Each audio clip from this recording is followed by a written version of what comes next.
ओम शांति। 5 अक्टूबर 2024 के ईश्वरीय महावाक्य। पहले एक नज़र मुरली के मुख्य पॉइंट पर। बाबा ने कहा, याद इसलिए करते हो कि पापों का बोझा जो सिर पर है वह खत्म हो जाए। शांति और सुख मिलता है एक बाप से, क्योंकि वह सुख और शांति का सागर है। अभी तुम जीवन बंध से जीवन मुक्त हो रहे हो।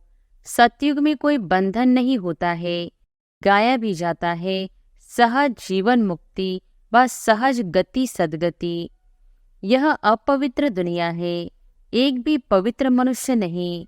पवित्र दुनिया को सतयुग, अपवित्र दुनिया को कलयुग कहा जाता है। द्वापर से फिर रावण राज्य शुरू होता है। रावण अर्थात असुर ठहरा।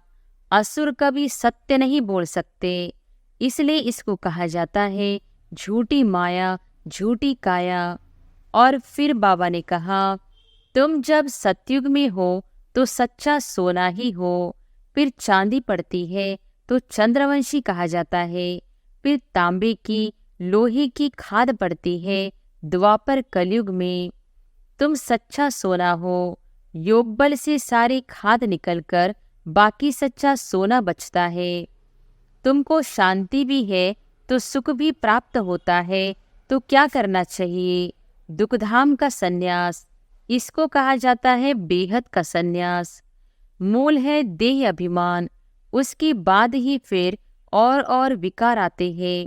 अब बाप समझाते हैं, अपने को आत्मा समझो, देही अभिमानी बनो। और फिर लास्ट में बाबा ने कहा, गोल्डन एजड तख्त चाहिए तो जरूर पवित्र बनना पड़े। इसलिए बाप कहते हैं मामेकम याद करो तो तुम्हारी खाद निकल जाएगी। अभी ब्राह्मण कुल का तख्त है, पुरुषोत्तम संगम युग का तख्त है। फिर मुझ आत्मा को यह देवताई तख्त मिलेगा। देह अभिमान में आने के बाद एक दो को दुख देते रहते हैं, इसलिए इनको दुखधाम कहा जाता है। बाप मन मनाभव का अर्थ बताते हैं, देह के सब धर्म छोड़ अपने को आत्मा निश्चय करो। आत्मा अविनाशी है। और अब सुनते हैं महावाक्यों को विस्तार से।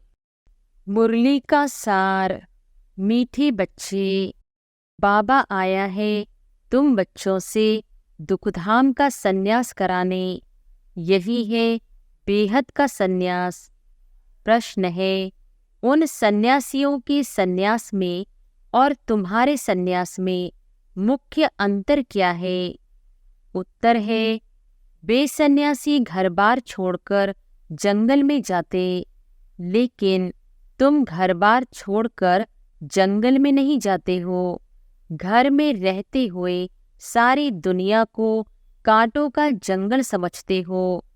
तुम बुद्धि से सारी दुनिया का सन्यास करते हो।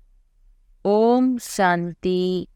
रूहानी बाप बैठ रूहानी बच्चों को रोज रोज समझाते हैं, क्योंकि आधा कल्प की बेसमझ है ना, तो रोज रोज समझाना पड़ता है। पहले पहले तो मनुष्यों को शांति चाहिए। आत्माएं सब असुर रहने वाली भी शांति धाम की है। बाप तो है ही सदैव शांति का सागर। अभी तुम शांति का वर्षा प्राप्त कर रहे हो। कहते हैं ना, शांति देवा, अर्थात हमको इस सृष्टि से अपने घर शांति धाम में ले जाओ, अथवा शांति का वर्षा दो। देवताओं के आगे अथवा शिव बाबा के आगे यह जाकर कहते हैं कि शांति दो, क्योंकि शिव बाबा है शांति का सागर। अभी तुम शिव बाबा से शांति का वर्षा ले रहे हो। बाप को याद करते करते तुमको शांति धाम में जाना है। जरूर नहीं याद करेंगे तो भी जाएंगे। जरूर याद इसलिए करते हो कि पापों का बोझा जो सिर पर है वह खत्म हो जाए। शांति और सुख मिलता है एक बाप से, क्योंकि वह सुख और शांति का सागर है। वह चीज ही मुख्य है। शांति को मुक्ति भी कहा जाता है और फिर जीवन मुक्ति और जीवन बंध भी है। अभी तुम जीवन बंध से जीवन मुक्त हो रहे हो। सतयुग में कोई बंधन नहीं होता है, गाया भी जाता है सहज जीवन मुक्ति व सहज गति सद्गति। अब दोनों का अर्थ तुम बच्चों ने समझा है। गति कहा जाता है शांति धाम को, सद्गति कहा जाता है सुख धाम को। सुखधाम शांति धाम, फिर यह है दुख धाम। तुम यहाँ बैठे हो, बाप कहते हैं बच्चे शांति धाम घर को याद करो। आत्माओं को अपना घर भूला हुआ है। बाप आकर याद दिलाते हैं, समझाते हैं, ये रूहानी बच्चों तुम घर जा नहीं सकते हो जब तक मुझे याद नहीं करेंगे। याद से तुम्हारे पाप भस्म हो जाएंगे। आत्मा पवित्र बन फिर अपने घर जाएंगी। तुम बच्चे जानते हो यह अपवित्र दुनिया है, एक भी पवित्र मनुष्य नहीं। पवित्र दुनिया को सतयुग, अपवित्र दुनिया को कलयुग कहा जाता है। राम राज्य और रावण राज्य, रावण राज्य में अपवित्र दुनिया स्थापन होती है। यह बना बनाया खेल है ना। यह बेहद का बाप समझाते हैं, उनको ही सत्य कहा जाता है। सत्य बातें तुम संगम पर ही सुनते हो, फिर तुम सतयुग में जाते हो। द्वापर से फिर रावण राज्य शुरू होता है। रावण अर्थात असुर ठहरा। असुर कभी सत्य नहीं बोल सकते, इसलिए इसको कहा जाता है झूठी माया, झूठी काया। आत्मा भी झूठी है तो शरीर भी झूठा है। आत्मा में संस्कार भरते हैं ना, 4 धातुएं हैं ना, सोना, चांदी, तांबा, लोहा, सब खाद निकल जाती है। बाकी सच्चा सोना तुम बनते हो इस योग बल से। तुम जब सतयुग में हो तो सच्चा सोना ही हो। फिर चांदी पड़ती है तो चंद्रवंशी कहा जाता है। फिर तांबे की, लोहे की खाद पड़ती है द्वापर कलयुग में। फिर योग से तुम्हारे में जो चांदी, तांबा, लोहा की खाद पड़ी है वह निकल जाती है। पहले तो तुम सब आत्माएं शांति धाम में हो, फिर पहले पहले आते हो सतयुग में, तो उसको कहा जाता है गोल्डन एजड। तुम सच्चा सोना हो। योग बल से सारी खाद निकलकर बाकी सच्चा सोना बचता है। शांति धाम को गोल्डन एज नहीं कहा जाता है। Golden age, silver age, copper age यहाँ कहा जाता है। शांति धाम में तो शांति है। आत्मा जब शरीर लेती है तब गोल्डन एजड कहा जाता है। फिर सृष्टि ही गोल्डन एज बन जाती है। सतोप्रधान 5 तत्वों से शरीर बनता है। आत्मा सतोप्रधान है तो शरीर भी सतोप्रधान है। फिर पिछाड़ी में आकर आयरन एजड शरीर मिलता है, क्योंकि आत्मा में खाद पड़ती है। तो गोल्डन एज, सिल्वर एज इस सृष्टि को कहा जाता है। तो अब बच्चों को क्या करना है? पहले पहले शांतिधाम जाना है, इसलिए बाप को याद करना है, तभी तमोप्रधान से सतोप्रधान बन जाएंगे। इसमें टाइम उतना ही लगता है जितना टाइम बाप यहाँ रहते हैं। वह गोल्डन एज में पार्ट लेती ही नहीं। तो आत्मा को जब शरीर मिलता है तब कहा जाता है यह गोल्डन एजड जीव आत्मा है। ऐसे नहीं कहेंगे गोल्डन एजड आत्मा, नहीं, गोल्डन एजड जीवात्मा, फिर सिल्वर एजड जीवात्मा होती है। तो यहाँ तुम बैठे हो, तुमको शांति भी है तो सुख भी प्राप्त होता है। तो क्या करना चाहिए? दुग्धाम का संन्यास। इसको कहा जाता है बेहद का सन्यास। उन सन्यासियों का है हद का सन्यास। घर बार छोड़ जंगल में जाते हैं, उनको यह पता नहीं है कि सारी सृष्टि ही जंगल है। यह कांटों का जंगल है। यह है कांटों की दुनिया, वह है फूलों की दुनिया। वह भला सन्यास करते हैं, परंतु फिर भी कांटों की दुनिया में, जंगल में, शहर से दूर दूर जाकर रहते हैं। उन्हों का है निवृत्ति मार्ग, तुम्हारा है प्रवृत्ति मार्ग। तुम पवित्र जोड़ी थी, अभी अपवित्र बने हो। उनको गृहस्थ आश्रम भी कहते हैं। सन्यासी तो आते ही बाद में है। इस्लामी बौद्धि भी बाद में आते हैं। क्रिश्चियन से कुछ पहले आते हैं। तो यह झाड़ भी याद करना है, चक्र भी याद करना है। बाप कल्प कल्प आकर कल्प वृक्ष की नॉलेज देते हैं, क्योंकि खुद बीज रूप है, सत्य है, चैतन्य है। इसलिए कल्प कल्प आकर कल्प वृक्ष का सारा राज समझाते हैं।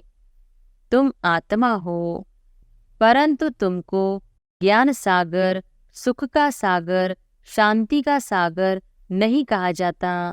यह महिमा एक ही बाप की है, जो तुमको ऐसा बनाते हैं। बाप की यह महिमा सदैव के लिए है।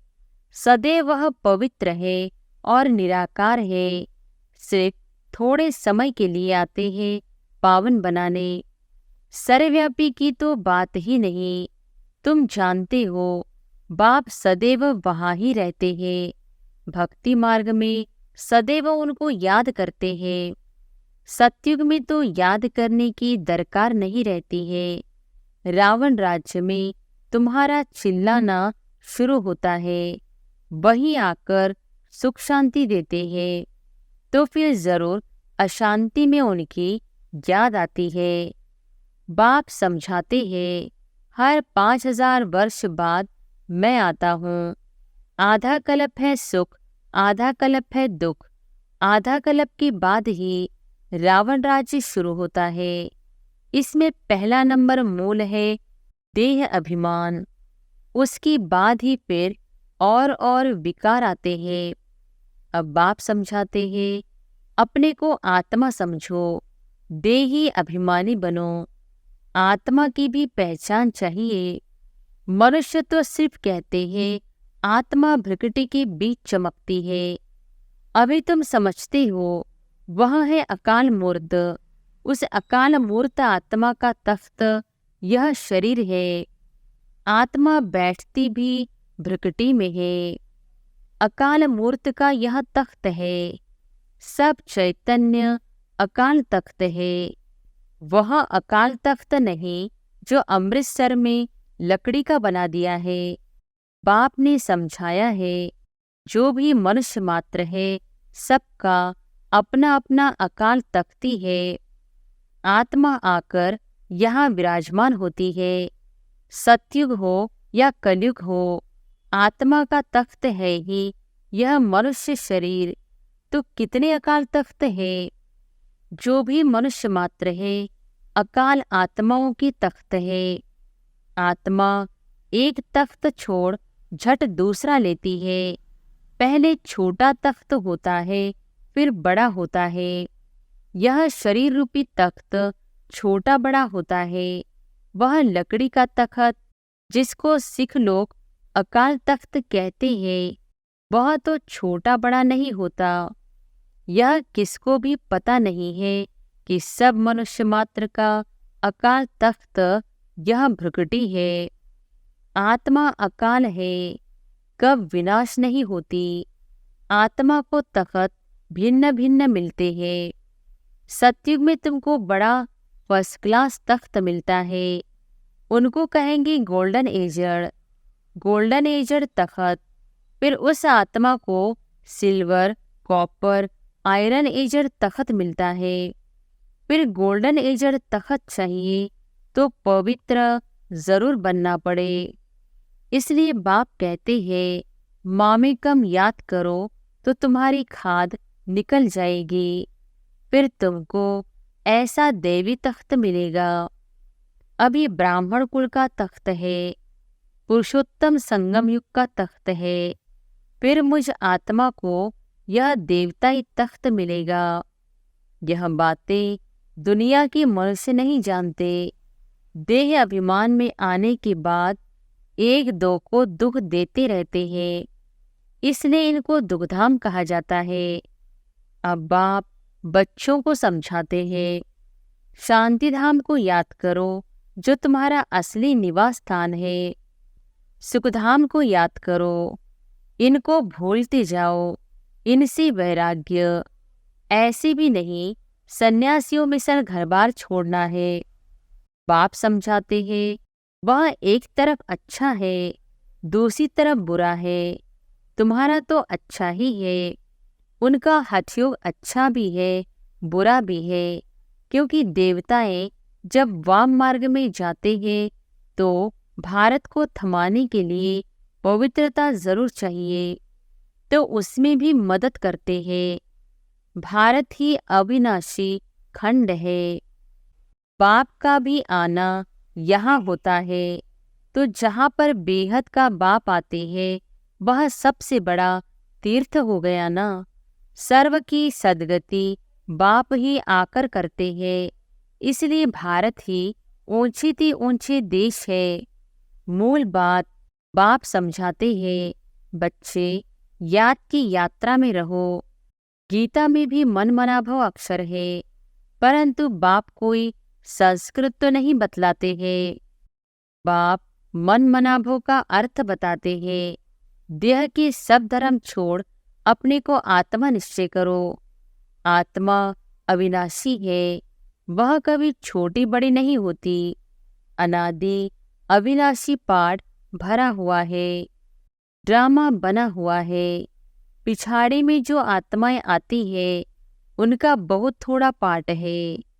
बाकी टाइम शांतिधाम में रहते हैं, स्वर्ग में तो आ न सके। पिछाड़ी को आने वाले वहाँ ही थोड़ा सुख, वहाँ ही थोड़ा दुख पाते हैं। जैसे दिवाली पर मच्छर कितने ढेर निकलते हैं, सुबह को उठकर देखो तो सब मच्छर मरे पड़े होंगे। तो मनुष्यों का भी ऐसे है, पिछाड़ी में आने वाले की क्या वैल्यू रहेगी। जैसे जानवर मिशन ठहरे। तो बाप समझाते हैं, यह सृष्टि का चक्र कैसे फिरता है। मनुष्य सृष्टि रूपी झाड़ छोटे से बड़ा, बड़े से छोटा कैसे होता है। सतयुग में कितने थोड़े मनुष्य, कलयुग में कितनी वृद्धि हो, झाड़ बड़ा हो जाता है। मुख्य बात बाप ने इशारा दिया है, गृहस्थ व्यवहार में रहते मामेकम याद करो। 8 घंटा याद में रहने का अभ्यास करो। याद करते करते आखिर पवित्र बन बाप के पास चले जाएंगे तो स्कॉलरशिप भी मिलेगी। पाप अगर रह जाएंगे तो फिर जन्म लेना पड़े, सजाएं खाते हैं, फिर पद भी कम हो पड़ता है। हिसाब किताब चुकतू तो सबको करना ही है। जो भी मनुष्य मात्र है अभी तक भी जन्म लेते रहते हैं। इस समय देखेंगे भारतवासियों से क्रिश्चियन की संख्या ज्यादा है, वह फिर सेंसिबल भी है। भारतवासी तो 100% सेंसिबल थे, सो अब फिर नॉन सेंसिबल बन गए हैं। क्योंकि यही 100% सुख पाते हैं, फिर 100% दुख भी यही पाते हैं। वह तो आते ही पीछे है। बाप ने समझाया है, क्रिश्चियन डिनाइस्टी का श्री कृष्ण डिनाइस्टी से कनेक्शन है। क्रिश्चियन ने राज्य छीना और क्रिश्चियन डिनाइस्टी से ही राज्य मिलना है। इस समय क्रिश्चियन का जोर है, उन्हों को भारत से ही मदद मिलती है। अभी भारत भूख मरता है तो रिटर्न सर्विस हो रही है। यहाँ से बहुत धन, बहुत हीरे जवाहरात आदि वहाँ ले गए हैं, बहुत धनवान बने हैं, तो अब फिर धन पहुंचाते रहते हैं। उनको मिलने का तो है नहीं, तो अब तुम बच्चों को तो कोई पहचानते नहीं है। अगर पहचान दे तो आकर राय लेते। तुम हो ईश्वरीय संप्रदाय, जो ईश्वर की राय पर चलते हो। वही फिर ईश्वरीय संप्रदाय से दैवी संप्रदाय बनेंगे। फिर क्षत्रिय, वैश्य, शूद्र संप्रदाय बनेंगे। अभी हम सो ब्राह्मण हैं, फिर हम सो देवता, हम सो क्षत्रिय। हम सो का अर्थ देखो कितना अच्छा है।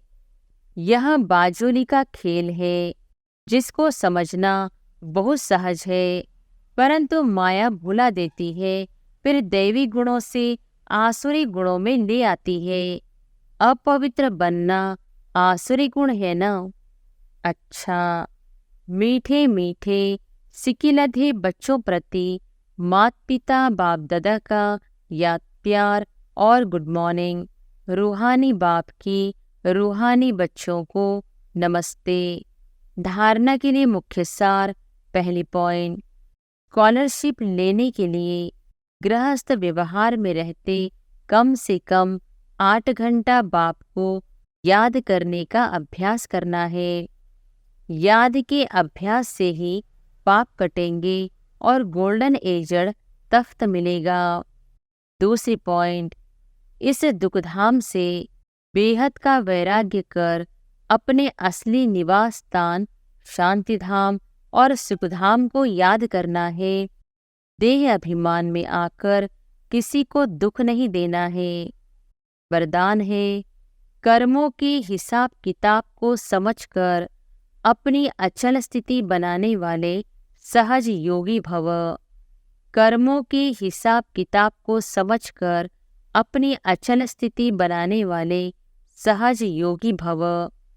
चलते चलते अगर कोई कर्मों का हिसाब किताब सामने आता है तो उसमें मन को हिलाओ नहीं, स्थिति को नीचे ऊपर नहीं करो।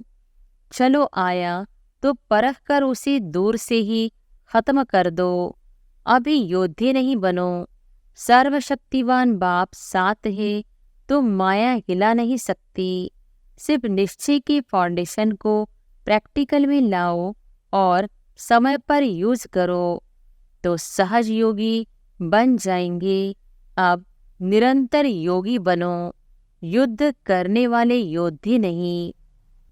स्लोगन है, डबल लाइट रहना है तो अपनी सर्व जिम्मेवारियों का बोझ बाप हवाले कर दो। अच्छा, ओम शांति।